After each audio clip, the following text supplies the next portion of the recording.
Megan, you said something to me a couple weeks ago that I thought was kind of funny. You said that you didn't feel like your story was that unique. You felt like your story is a lot like other people's stories, and I disagree with that. I think your story is extremely unique in the sense that, and we'll get to look at it today, obviously, but you had kind of this rocky road that you went on growing up and then growing into an adult, and but it's amazing to look back and see how God was kind of interwoven through all that, even though you didn't even necessarily maybe not have noticed it, or certainly didn't maybe want that.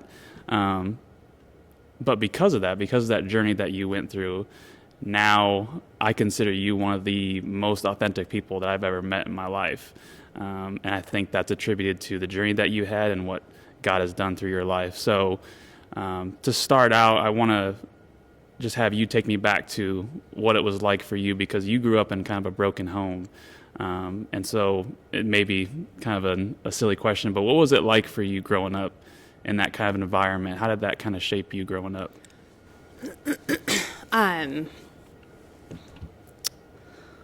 Well, both my parents married and divorced multiple times. And so growing up, there was constant change. And not a lot of consistency. There was a lot of family members that were there 1 year, and then, within a couple, they were gone. There was times that I was with my half-siblings. There was times where I was alone. There was times I was with either parent, with other significant people there, and then times that I wasn't. So there was just not a lot of consistency. There wasn't any safe harbor or, you never knew what would be next or where you would be. So was there, was faith much of a role in your household? Was God much of a presence in your household? No. My dad's family was Catholic and my mom's family was Mormon, but nothing was really regularly observed or practiced at our house, and it kind of depended on where we were in transition. I think we would fall back. That was how my mom was raised, so she'd fall back to what she knew, but it wasn't consistent or something that we would breathe through our days. It was if and when we would go to church on Sundays, or we would take part in the things that we were supposed to do, but there was nothing outside of that. And we were outcasts because there had been multiple marriages and divorces, and so we didn't fit within any of the different churches. So it was never a consistent thing. It was never part of our, day-to-day life. It wasn't. It just wasn't there.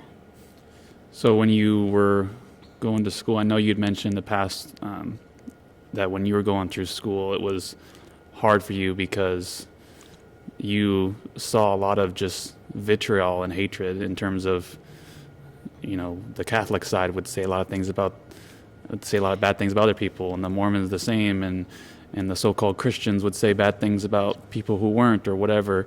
So how did that kind of shape you as you're going through school and trying to make friends and trying to kind of find your own? How did that shape you? As I got older, I ended up going to a Catholic school for a couple of years, and and it's exactly what would happen.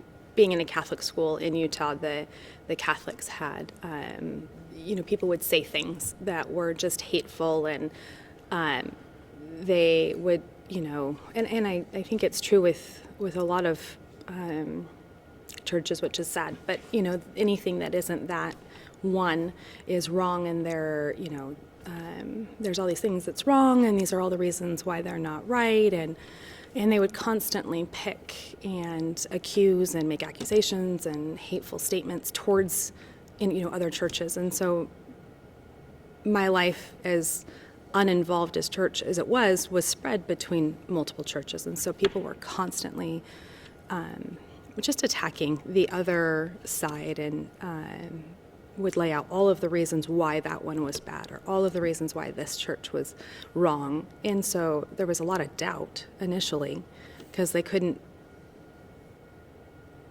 neither could be right because there were all of these flaws within the church that the other one would point out, if that makes sense. Mm-hmm. At some point there was, I was allowed to go to any church I wanted. I could go anywhere I wanted as long as I went to a church on Sunday. And so I got to explore different churches, but it wasn't any different.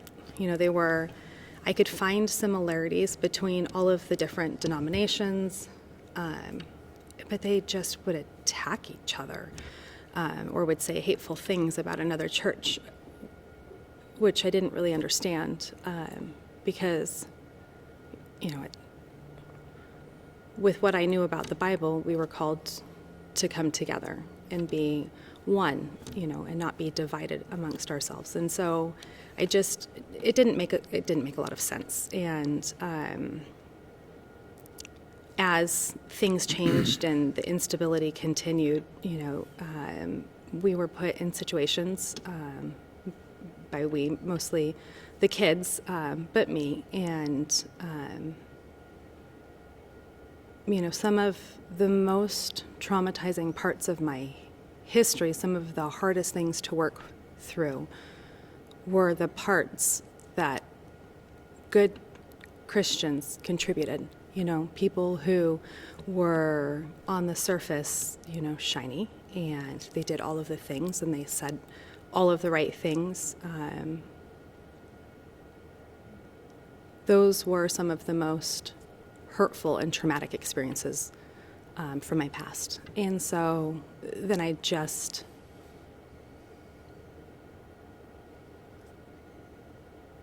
couldn't. I couldn't buy into anything because they were all so wrong, or they were all so bad, or they were all so flawed. And so none of it seemed right. I went to lots of different churches, some with friends and some on my own. I read a lot.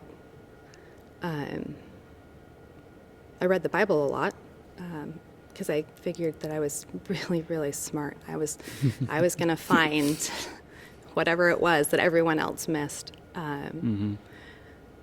I asked a lot of questions. The priest at the school used to get so mad, but they were like authentic questions. I just wanted to know. You wanted the truth. I did. Yeah. And I didn't want it masked or changed or abbreviated. I just wanted it all. I wanted to understand. When I started at Relevant, I was here pretty much from the very beginning. We just started doing weekly meetings.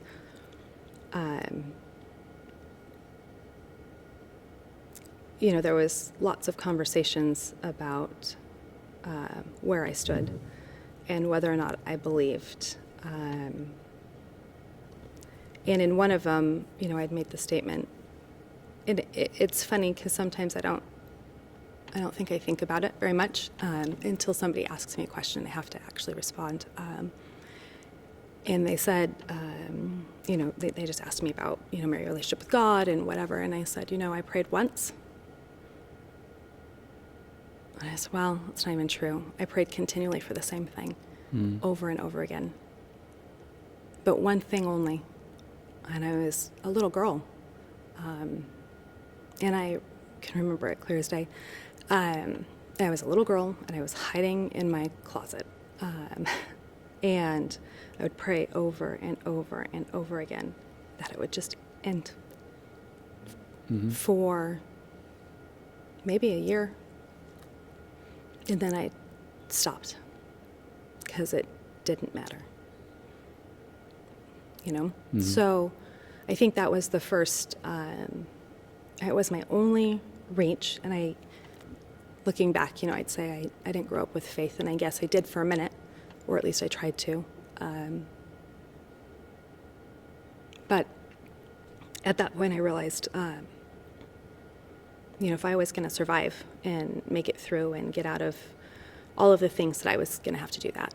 And it wasn't going to be me breaking down in a closet crying. It was going to be me defending myself and protecting myself and making sure that it didn't happen. Mm-hmm. So when you're going through this journey of trying to find what's real, trying to find the truth, trying to find, as you put it, what other people had missed, what was it that you kind of grounded yourself in? What was it that you found joy in, at least what you could find? And the reason I ask is because I feel like there's so many people out there who reject God or maybe just don't know God for whatever reason, for a multitude of reasons. And that's the first thought that goes through my head, is because I put myself back to when I was that way before I put my faith in Jesus, that I wasn't happy. Like I didn't have anything there was fleeting happiness, there was fleeting joy in different things, but it was all fake. And so I'm just curious as I'm trying to figure out how to ask this. What do people do? What do people put their faith in, per se? And specifically, what did you ground yourself in? Survival. Yeah. It wasn't about being joyful. Okay. It was about coming out the other side. There wasn't, I don't know that I thought of joy as an option. Or maybe didn't know what I didn't have. I don't know. I don't, it's funny, we talk about it now. There are holes in my memory of everything. And sometimes I have to really concentrate to try to put things in order, because I'll remember something and I'll think, oh, that was, at this time. Mm-hmm. And then if I really think about it, I'm like, well, it couldn't have been because, I was at a different house or, whatever. And so there's big holes and a lot that I think I just choose not to remember. Mm-hmm. But I don't know that there was, I just don't know that joy was something that I would have ever used as a word to describe any of my growing up. It was just day to day. It was just making the decision that would leave the smallest scar. Mm-hmm. When people are desperate,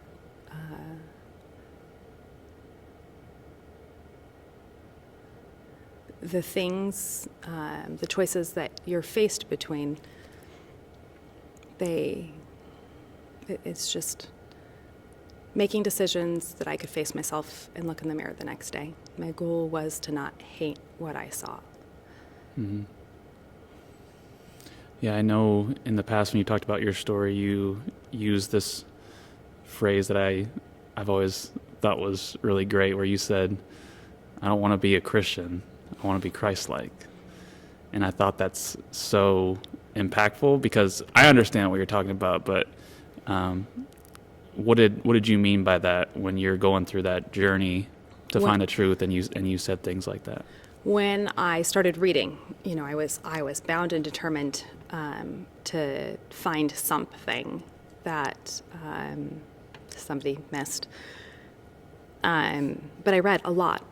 I would read the Bible a lot, or I would read, where different denominations broke away and try to understand, these fractions.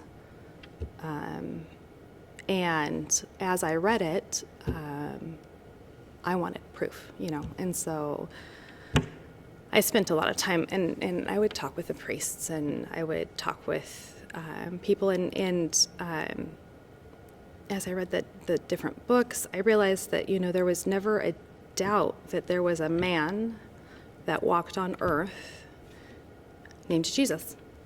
And I never doubted that he was an amazing person. I never doubted that the message that he shared was a message which was so different than what I'd gotten from all the other churches, of just love and forgiveness. And I loved that. And I thought, if I spend my whole life never really knowing the truth, but one person remembers me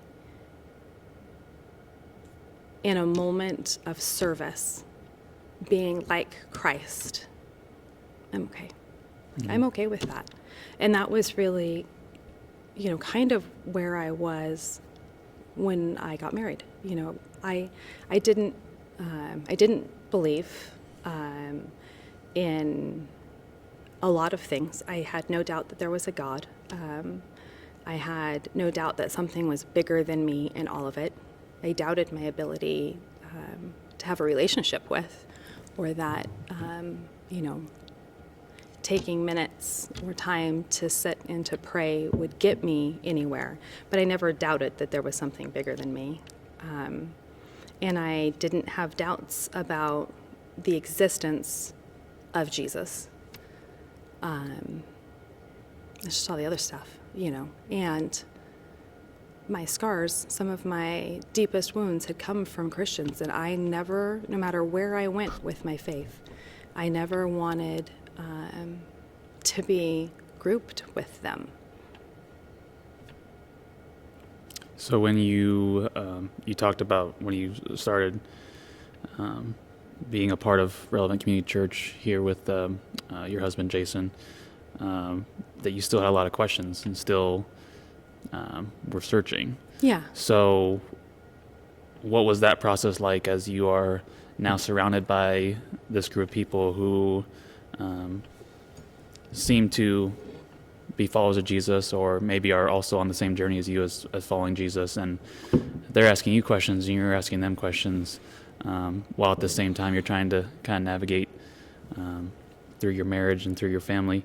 So what was kind of the turning point for you when you finally went from, I recognize the existence of Jesus and that he did great things, and what was the turning point to now, I want to follow him, I want to be one of his disciples, I want to be Christ-like? There was so much in between. When we had kids and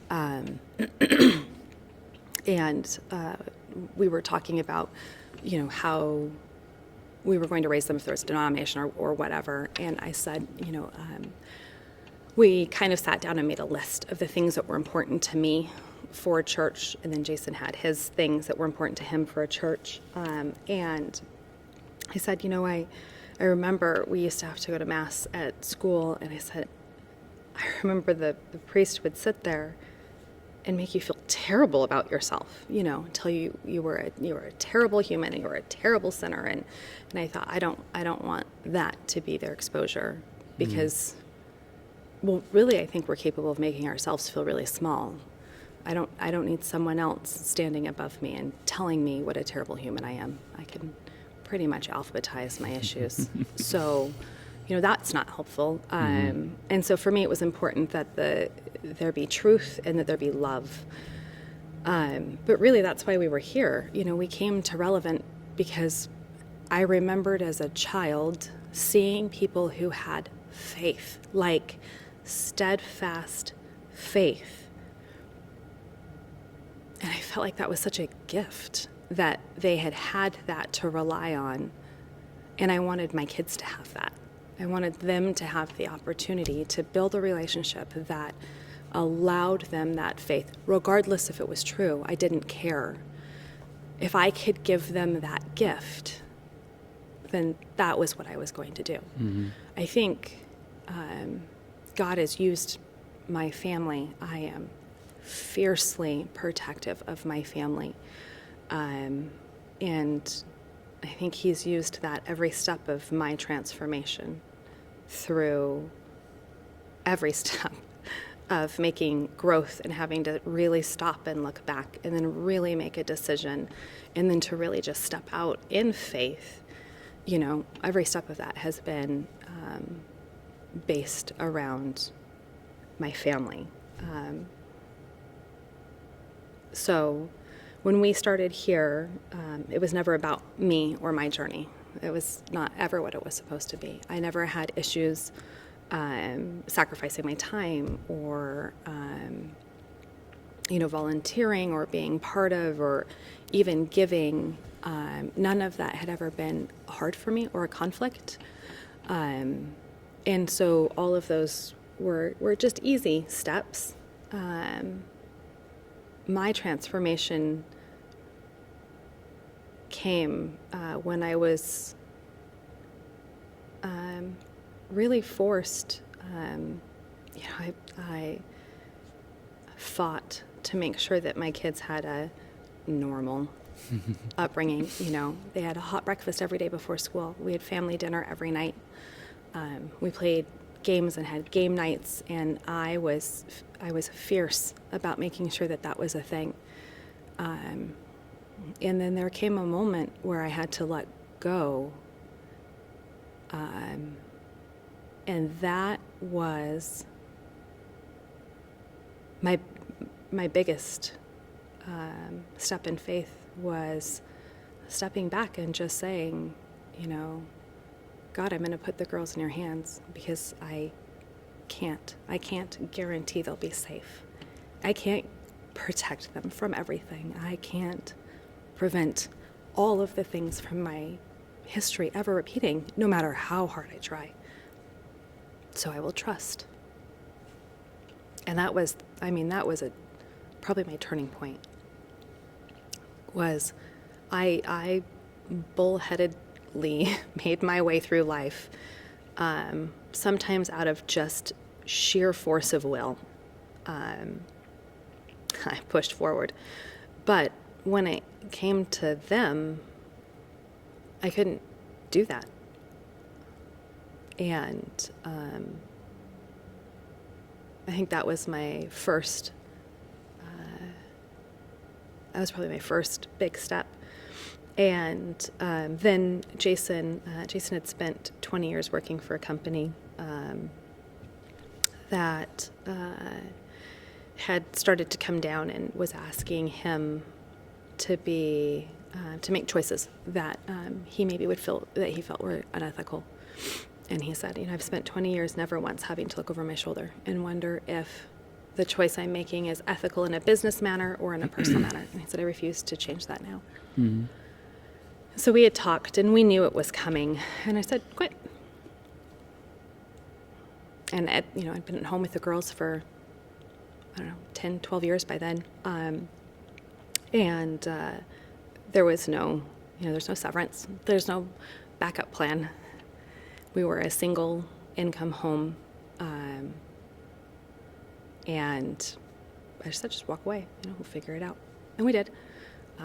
But that was probably the next big step for me. I think that cemented everything. I told Jason, I said, I have no doubts that we'll be taken care of. And maybe in a way different than what we thought. And throughout all of it, things kind of pointed to the possibility of us going overseas, really to Thailand. And we had talked to Ronnie about maybe spending a year there, just having an experience and getting to be feet on the ground and making that a reality. And we just kept taking steps forward. We both felt like that was kind of where we were being led. We sold our cars and our house, all of our furniture, and we had the kids immunized and ready to roll. And then things at the end didn't quite line up, and that was okay. And it's interesting because people say, that watched all of the transition, oh, that was, you guys did such a good, you did such a good job keeping your faith. And I thought, I don't know if it counted as faith, I discounted it so much because I would say, well, what else would we have done? Like, that's where we were supposed to go. Yeah. What else would you do? That's what we felt like we were supposed to do. So then that's just what you do. So does that make it, like we were acting in faith? But looking back, I realized that, not a lot of people would sell their cars and their house and their furniture and make those transitions because they felt like God was leading them that way. And it was amazing. It forced us together, and it strengthened our entire family, and the experiences we got to have together built bonds that my kids won't ever forget, and it brought Jason and I closer together. So it was all, I think, for a purpose. Mm-hmm. We just didn't know what the purpose was. Yeah, I know during that time that you and Jason had made that decision for your family that he was going to step away from that company and pursue other options. I wrote down something that you had said back then that really stuck with me, and I'd like to hear you kind of expand that more, where you were talking about this moment of surrender, this moment of letting go and surrendering to Christ. And you had referenced a story from the Bible about Stepping out of the boat. right, and Jesus calling Peter out of the boat, and you said that I'm already standing on water. I just might as well take his hand. Can you talk more about that? Yeah, I mean, I really felt like it was such a good illustration. We had, we had just trusted, that we would be taken care of. And I can't say that I trusted that God would take care of us. I just knew that we would be okay. And so as Jason came home and said, this is where we are, and I said, okay, and it really was right in those moments where I thought, okay, God, clearly I heard you. I didn't even realize, I don't think up until then, I don't think I would have ever acknowledged that I was following a prompting, or that I was hearing or having a relationship with God. I spent time being quiet. I spent time in my Bible. I spent time trying to understand. I spent time watching other people and their relationships, and just not understanding why I couldn't have that. And then it was the moment, here we were, and we didn't have a backup, and I had said, no, go ahead and just quit your job. We'll be fine. It'll be fine.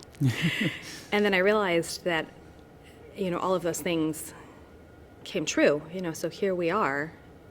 There is no job. We are now standing on the water. So at that moment, it was literally just a second where you thought, well, I'm already doing the impossible. Why not just take a deep breath and acknowledge why I'm doing it? So It was that moment of,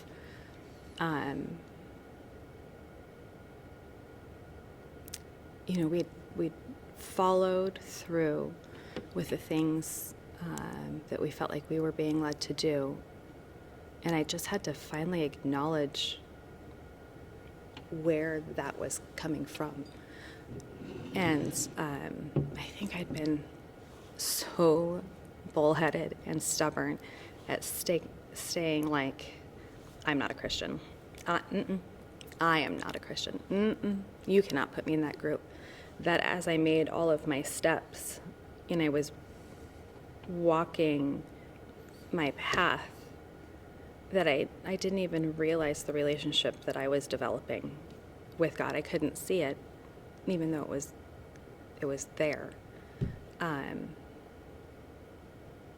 some of it was, there was so much baggage and so much hurt that I wouldn't let go of.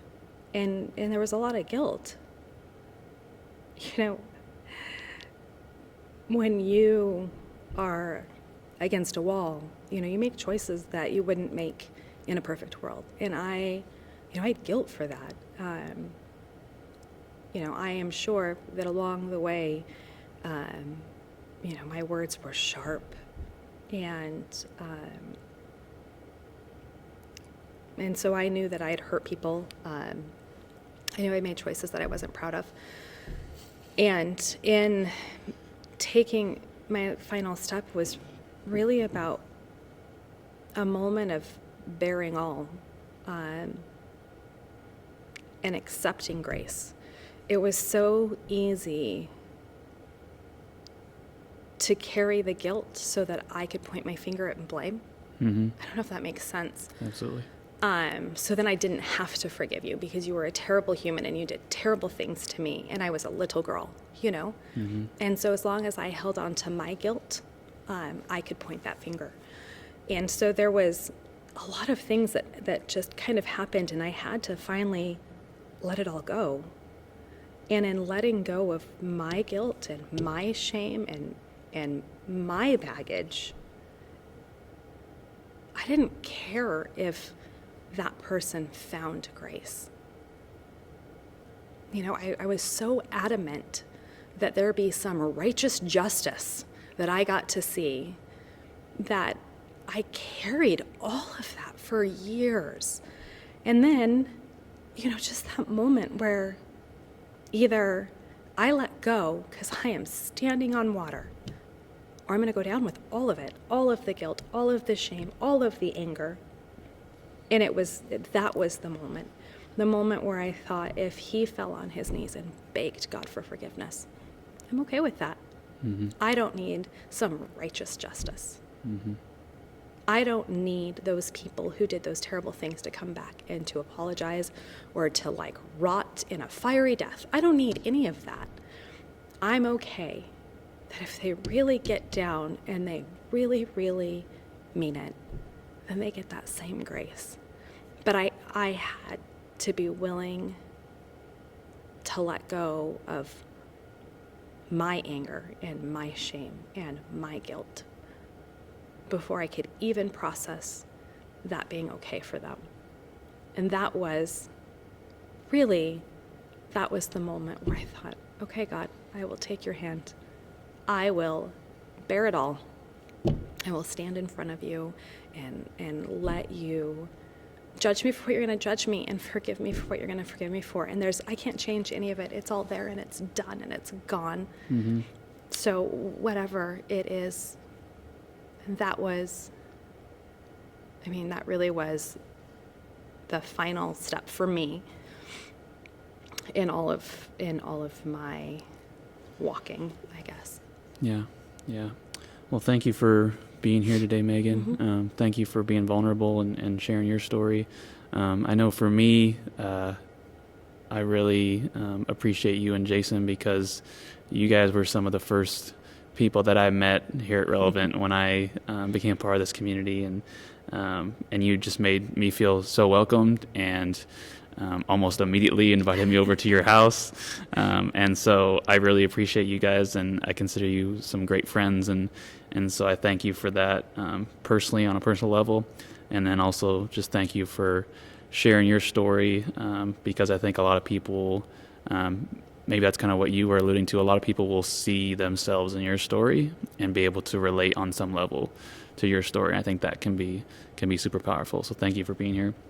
For those of you listening and watching, as you can see in Megan's story, I think we all kind of get to that point where we just have to let go and we have to surrender. And we feel broken and we feel like there's no other way to go, no other place to go. And so I just want to remind you that if you're feeling that way, we would love to connect with you. We'd love to talk with you, answer any questions that you may have, and just encourage you in any way that we can. But you can also, I would like to invite you, you can also put your faith in Jesus right where you're at today. You can just do like Megan did and just surrender yourself to him, surrender your heart to him, knowing that he loves you and that he wants to share his grace, share his peace, share his joy with you. And you can experience that right where you're at today. There's no special prayer to pray. There's no special way to go about it. It's just about being honest and being real and just surrendering that baggage, that guilt, that shame, whatever it is that you may be feeling, to him, and just leaving it at his feet, leaving it at the feet of someone who gave his life for you. Stay tuned for more episodes of Your Story coming your way every month. If you want to view past episodes, or if you want to learn more about the podcast, you can go to our website, relevantcommunity.org/yourstory. Also, if you want to connect with us, or maybe share a little bit about your story, or ask any questions that you may have, you can email us, yourstory@relevantcommunity.org. This is real life. This is real transformation. And this is your story. Thank you for joining us. Thank you, Megan.